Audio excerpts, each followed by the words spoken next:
الرحمن الرحیم، بے اولادی کا خاتمہ بھی اور اولاد نرینہ کا حصول بھی۔ اس کے لیے میری بہنیں، میرے بھائی، میرے بزرگ پریشان ہیں، جگہ جگہ علاج کروائے، جگہ جگہ کلینکس میں گئے، جگہ جگہ حکیموں کو دکھایا، جگہ جگہ ٹیسٹ اور لیبارٹریز میں ناکامی سے دوچار ہوئے کہ ہر چیز ٹھیک ہونے کے باوجود سمجھ نہیں آ رہا کہ کیسے کب ہماری قسمت میں اللہ نے اولاد لکھی ہے۔ تو آج آپ کو اولاد کا زبردست بہترین مختصر وظیفہ عرض کر رہا ہوں۔ ہماری بہن بیٹی 7 چھوارے لے لیں اور نر چھوارے لیں۔ ایک ہوتے ہیں بہت چھوٹے چھوٹے، وہ بیچارے تو خود جو ہے نا زنانہ ہے، وہ کیا کسی کو اولاد یا اولاد نرینہ دے سکتے ہیں، اس لیے نر چھوارے لیں بڑی اچھی عمدہ قسم کے۔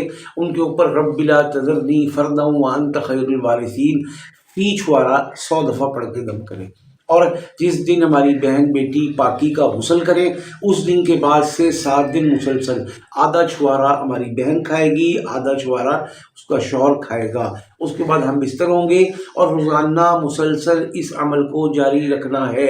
اللہ کے حکم سے پہلے مہینے اللہ پاک امید عطا فرمائیں گے، اولادت کا حمل ٹھہرے گا، اور انشاءاللہ یہ استقرار حمل برقرار اور باقی رہے۔